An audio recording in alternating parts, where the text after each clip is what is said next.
Hello students.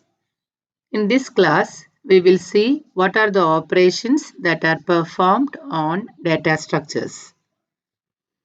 Basically, there are 6 operations.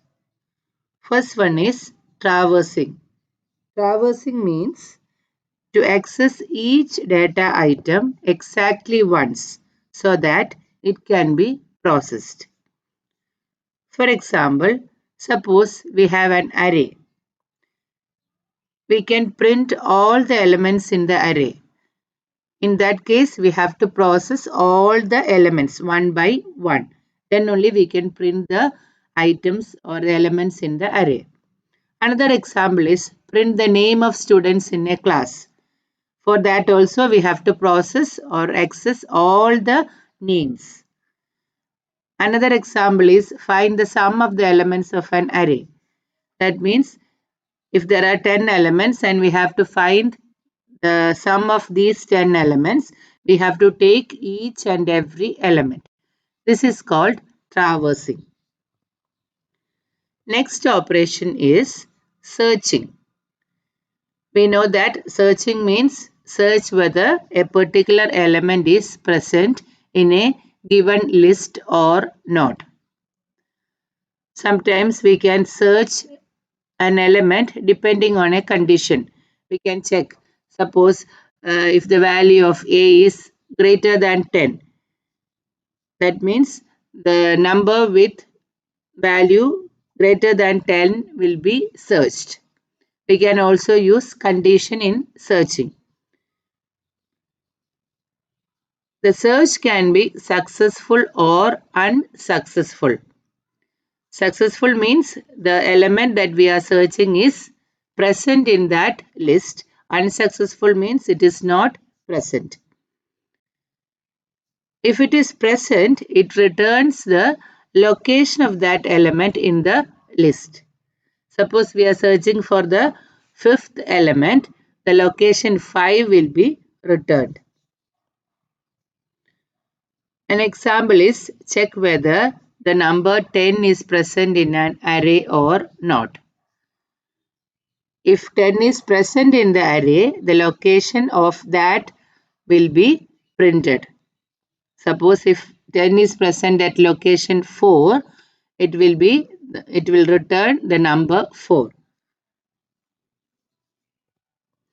Next operation is insertion.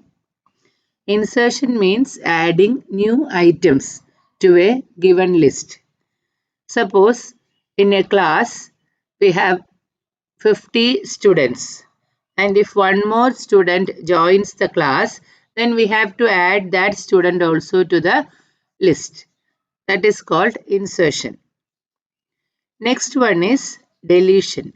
Deletion means we can remove a particular data item from a given list.